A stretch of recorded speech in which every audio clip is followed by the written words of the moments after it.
C'est moi makambu yandeko Shadar. Tu vois que affaire kamwena sapu yinda ke kamwena sapu le colonel en question a lobby vérité que ba boma ki batu na ordre ya Shadrai. Shadari o azalaki VPM ya intérieur. Ba boma ki batu si ordre Shadar. Ah, Shadari à la barre. Au moment où l'engeta des droits. Ce que tu as comme kuna Shadari à la barre. Baniati Shadari commis au acharnement. Théo. Mais soda a exécuté à ordre. Eh oui. Mon bec on dit, tu tengi article par article. Tu tengi par attribution. Ya mutu na mutu. Mais comment toi tu es nommé? Tu peux avoir de pouvoir plus que moi. Moi je ne sais pas. C'est le président qui révoque. C'est le président qui nomme. Hein? C'est lui l'institution. Le président lui-même, c'est une institution. Président de la République. Mais si, le Premier ministre est l'ensemble du gouvernement.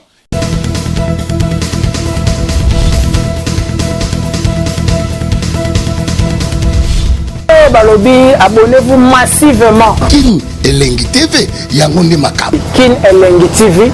Vous allez faire votre présentateur de l'émission de Satim Nageno Babo Garçon. Yannick Wenge, Yonde Makab.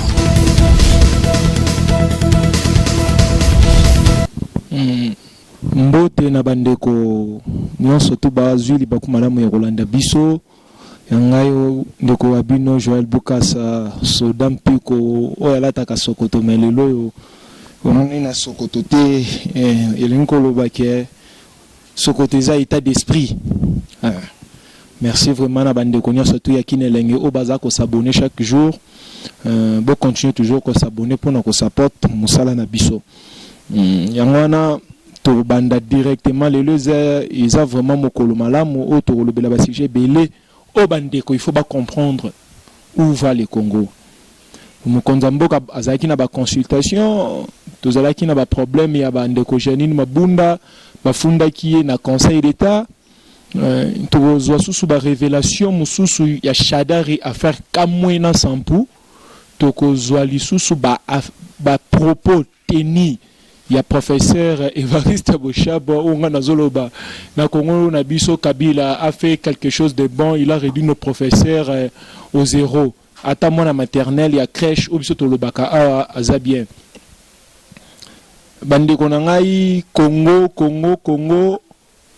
na biso, Congo ya Lumumba, Congo ya Tshisekedi, Congo ya Banka, nde tolobaka ya Barosi Mukendi que le peuple gagne toujours. Et ça passe mawa. Tous avons toujours nos points du jour, analyse.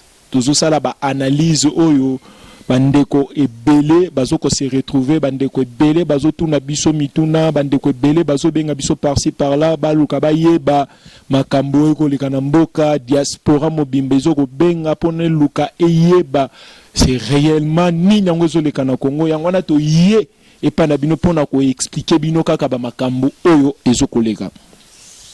Torobanda na makambu ya ndeko Janine Mabunda nde tolobaki ndeko Janine Mabunda ndeko Puela, si je ne me trompe pas, honorable Fabrice Puela akendaki ko funda ou bien akendaki ko kende na conseil d'état pour na conseil d'état a interprété Obeko Lukonji peut a interprété règlement intérieur il y a Assemblée nationale. Bakei, c'est ça l'état des droits au président Fatia Zolo Bandeko.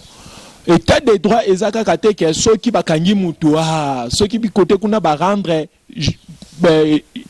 jugement pour na côté X côté Y ba lobby que non le président Fachi a même mise sur le gouvernement sur la justice ceux qui a lobby état des droits ngiko lobate que président de la République azana maboko likolo ya bazuzi te bazuzi bazalaka na parti mon côté bazuzi baza pona Congo ndeko Puela akeko funda madame Mabunda bureau ya madame Mabunda eza makambu na bango ya ba député ne ba yoka naka après 30 jours il faut à présenter bango bilan ya budget na bango à présenter bango te akena conseil d'état a déclaré requête Yandeko Fabrice irrécevable.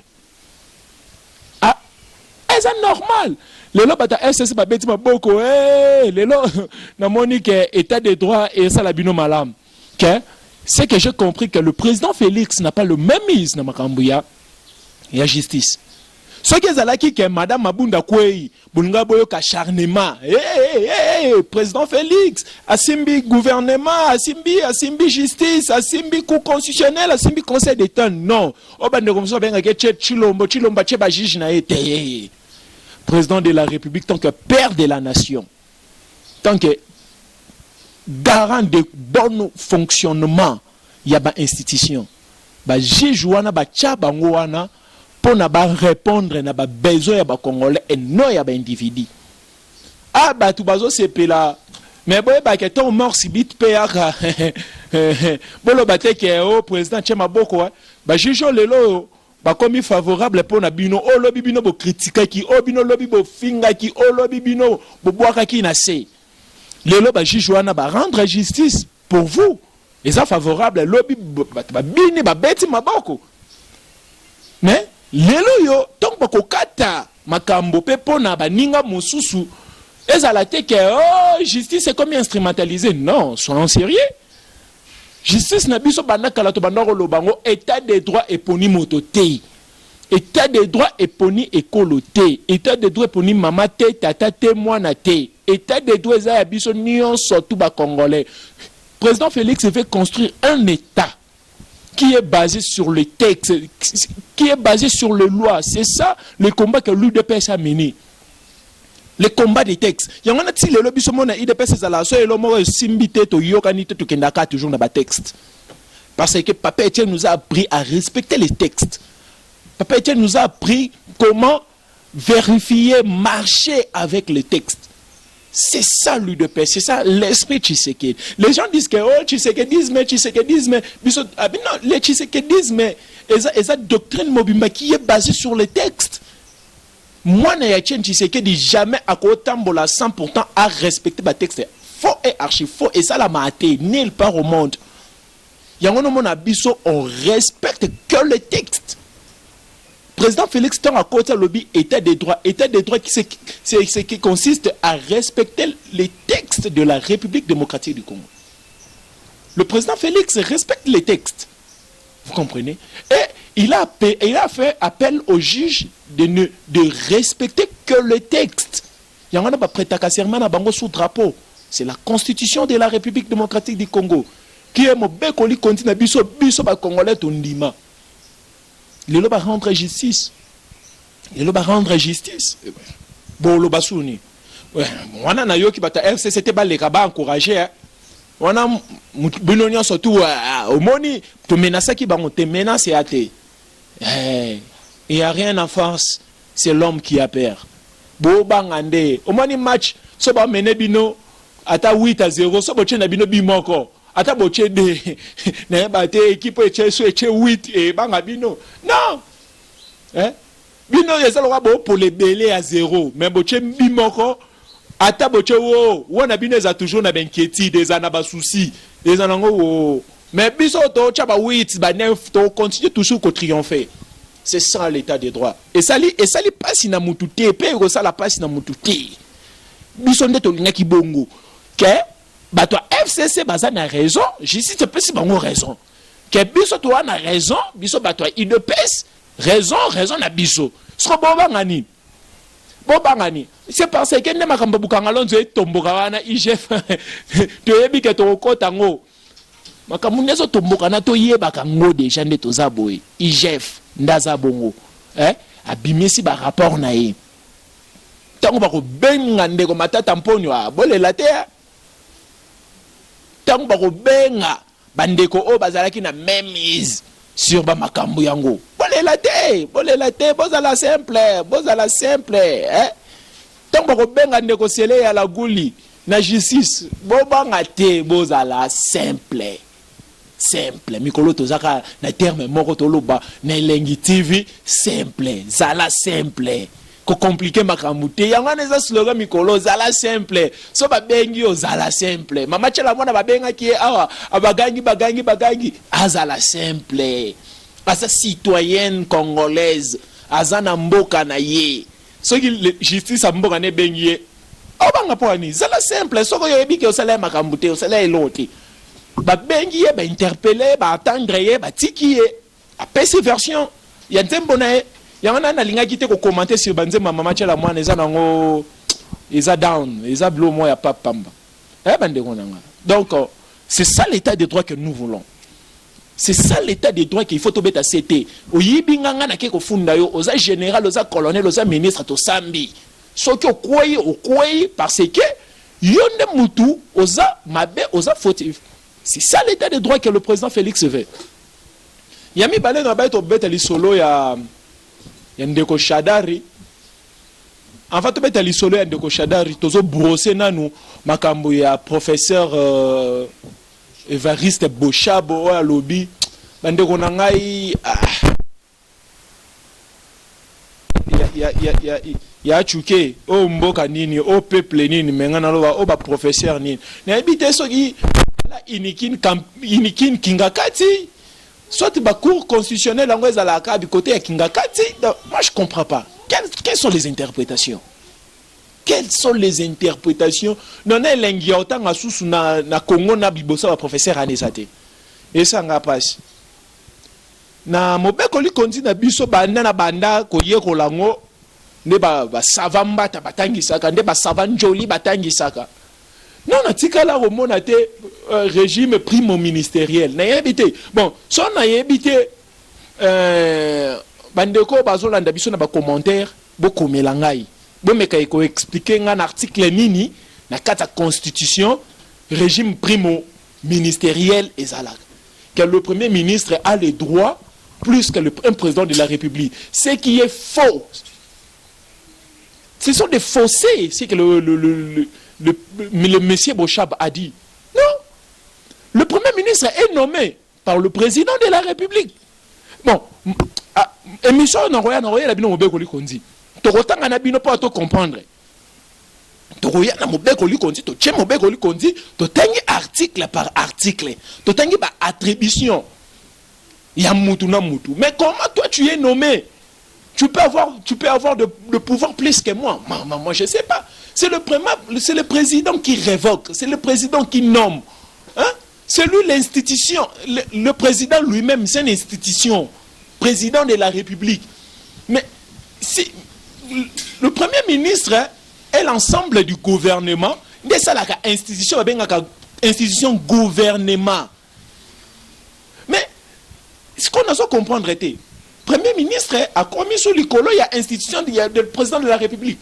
Non, c'est lui le commandant suprême, c'est lui le magistrat suprême. Lorsqu'on parle de suprême, non, il n'y a pas. Il y a l'écolo, il y a président, il y a le peuple congolais. Le président est élu dans suffrage universel direct. Mais bandeko. Comment bazo batina ajo pour l'année. Président est élu dans suffrage universel direct. Tandis que le premier ministre est nommé par le président de la République. Oyo azalaki élu dans suffrage universel direct. Mes chers amis. Mes chers amis, et ça la passe que tout quoi est tellement bas. Tout quoi est tellement bas. Vous savez, nos voyants commencent à tomber. Ce qui fait peur dans la République. Les voyants, les élites commencent à. Il y en a un habit élite. Ah, ce sont des Rossi Mukendi. Les voyants, ce sont des Rossi Mukendi, des Thérèse Kapangala. Mais comment. Shinzambalola. Ce que tu as dit, image wana na Kolwezi. Professeur Njoli a fait un professeur Njoli ne se retrouvait plus. Ce qu'il disait, c'est son ami, son frère, son collègue. Vous comprenez? Parce que moi, je appelle ça à droit à la cour constitutionnelle. Moi, je appelle ça à la division A, moi, je appelle ça à la division B. Si vous avez ça, je appelle ça à la cour Moko. Mais beaucoup mis un terrain de jeu pour expliquer mon bécoli qu'on dit, yo, comme qu'on se contredire. Tu commences à tirer des balles sur le. N'a pas comprendre, professeur, monsieur Bochab. Il y a une constitution, il y a Kingakati, oh, ça là, bien constitution, il y a mon bécoli qu'on dit. Oh, le président de la République, à la paranda, il colonne de respecter la constitution. Rien que la constitution, rien que les textes. Régime primo ministériel. Non, Pepe Elukamba peut révoquer son lobby. Bon, cela veut dire qu'il a le plein pouvoir. est-ce que Pepe et Lukamba peuvent révoquer le président de la République? C'est ça des questions. Ce sont des questions qu'il faut se poser. Ça me... Et ça, la nganzo to malili bandeko. Et ça, la nganzo to malili, il faut que kindoki, et ça, na bato bapumbo na butu. Il y a d'autres qui sont des coulons en cravate, comme M. Bochab. Yangana, je dis, coach chapeau au Savambata. Savambata, c'est coach chapeau. Parce que ça n'a pas défendre science. Bato bazo défendre science. Bochab. Un simple monsieur Bochab. Donc, non qui passe si bandeko. Et ça, dossier, il faut pas qu'on landa trop. Primo ministériel. Ah! Na habité na obenga na ya Christian Bosembe. Pona a expliquer ngai so qui régime primo ministériel elingo lobanini. Parce que bango pe ba bata mibeko. Et na obenga pe ba mikolo pour ba expliquer ngana nango bien parce que ezoleka ekotati. Donc, ce totalement bien que la constitution de la République démocratique du Congo était taillée sur la taille de Kabila. Parce que Kabila a explosé, constitution, c'est la constitution, donc article 70, le président reste en fonction jusqu'à l'installation du nouveau président. Article 220, article 62, article 63, 64, 65, 66, 67, 68, 69. Il y a constitution. Toko zalana yango kaka bongo. Donc, toko, moni constitution na ezel lengi. Oh mon, ezel owa bogomo pola bogomo luka bagarde foot. Toko beta ka na terrain na bino mabulo oboche la biso. Bino bokanza ki sobo mene biso ne match sili. Non. La bataille elle est toujours là. Toko tembo la kaka pona mobeko li konti toko soutenir constitution mboka langa. Ateza mabe biso to kontondimi yango kaka nde tondima yango bon bande kwa kina elengi bosabone makasi bosabone na pesi mbote na patron Yannick Wenge yenne mutu asimbi makamu masolo zomona boy kina elengi ba jeune bien tozo sala musala kaka pona ko informer on n'est pas des mendiants. Na TVT pour que oh kingani tindelanga non, je défends mon pays, je fais ma partie parce que je suis jeune. Avenir ya mboka na etalibiso soto le kana média boy parce que avenir ya mboka na etalinde biso. Il faut tout soutenir muto tout monde ya espoir. Yo kanti so président Félix Azate lelo atoko bwa ka bangunda tina ba Djibouti toke vraiment na Eritrea to bwa kingunda na ba Somalie to il suffit que to bimakaka. Mais ce que le président Fachi a coupé, c'est espoir. Tozonga ba Congolais. Les lois ba blocage les a trop na makambo ya ba passeport. Parce que le ministre a finance toujours cause problème. C'est lié à la goule. Bozomona. Tokena binoka bongo. Non toko lembate. Bandeko. Bo partage ka émission bandeko mususu bayo kaka. Pour partager vraiment émission bande ko mususu bazo ka conscience ato botami na poto ato botami wapi ato botami na Afrique du Sud bo enseigner ka bana na bino yo congolais za partout bo enseigner bana bino Congo eza ya ba congolais aza congolais okufa ka congolais. Donc bande ko na ngai tozo koma na suka ya émission na biso tozo brosser mo makambo ya ndeko Shadar. Tu vois que affaire comme on a ça pour yinda comme on a ça pour le colonel en question a lobby vérité que ba boma ki batu na ordre ya Chadrai Chadari o azalaki VPM ya intérieur ba boma ki batu si ordre Chadar Chadari à la barre au moins sur l'engeta des droits ce qu'on tombe comme kuna Chadari à la barre ba niati Chadari commis au acharnement teo. Mais soda a exécuté à ordre. Et où tu peux me continuer. Soda pas le bien vérité. Oh, bon soda koufaye moko. Oh, c'est toi qui as ordonné. Yangwana na rolo bake. Justice na biso eza ya deux poids deux mesures te. Tozo lande la makambu na molongo ba vérité eza ebele pe ba révélation eza ebele. bande comme ça babenga babi bouger na makamba caméra biso to te caméra za na prison kuna ba chele ba appareil respiratoire kuna avanda kuna ayiba ki biso mbongo aza kuna mabunda asenga nzambe mexe alias soso pembe omoni ko sala Congo mabe to ba ki cette fois-ci les fantômes vont se battre, les fantômes vont sortir na Congo wana ba fantôme ba olia battre ba ko bunda pona Congo sali Congo mabe omona mutu ko mo bimika broseo Yangana, na pesi bande ko nyo soto balazili bakumala mo yakolanda biso partout bozwami matondo na ba itando ikena bino bozwaki vraiment temps yakolanda biso na minutes ozwaki 20 minutes 30 minutes partager émission like commenter to on a besoin ya ba commentaire na bino ya ba suggestion ya ba remarque et ça la biso bien pour na musala ba information donc ceux qui bo pesi biso bo recadrer biso et ko kolisa biso pour to ça so musala madame na pesi mbote na président na nga ya Ligue des jeunes qui a été Moussibonne, oh babenga kaye un jeune leader, oh babenga ke papa social, papa motema malamu, oh c'est un jeune mais il encadre d'autres jeunes.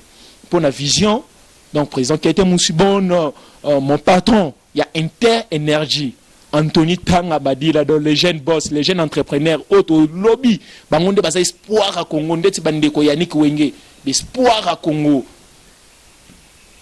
Tu peux si peu sous mbote na moi malula mama oyo azo sunga ba orphelin bano babwaka maya mindele apa ata ya batu mwindu tetala mutu alongwe na niveau asunga na batu mwindu quel humanisme azo sunga na ya batu mwindu na ya mundele mais aza mutu mwindu to soutenir pour soutenir bandeko nyonso to baza na bonne foi ba président Patrick Mavungu ya communauté unie originale na Djobour président Zokunda Bibembe, président Azo Balissa, président Azo Mema Batu na hôpital, président Azo Pesa Yakolia, président Azo Pesa Espoir na communauté congolaise. Il faut soutenir le président Patrick Mavungu. Na Djobour, tozara na communauté manquant, ini original. Patrick Mavungu. Ceux qui ont besoin de les quand on contact yendeko wenge ba numéro na biso ezana bo benga boko koma parce que tozala kana ye. Tozawana na ye. Azo soutenir la communauté congolaise. Azo batunyo surtout bana ba problème bomona o bazana Djobour Afrique du Sud et ça rapona Djobour te Afrique du Sud mobimba Pumalanga o zalaka wapi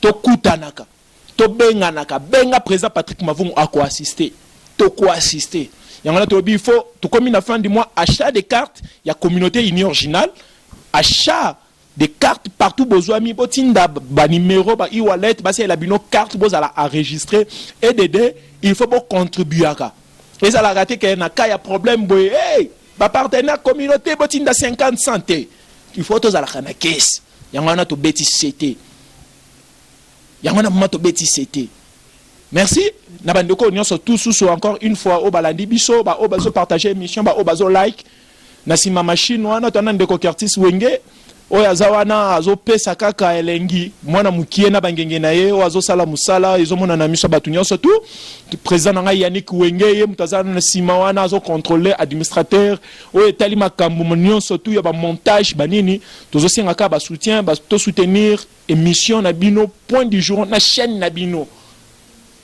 Elengi TV oyo ezo pesa makambo kin elengi bozomona kin Elengi TV donc ceux qui ko beti yango na internet beaucoup monde ko bima bon tala émission na bino kitoko quant à moi merci et bye au prochain numéro.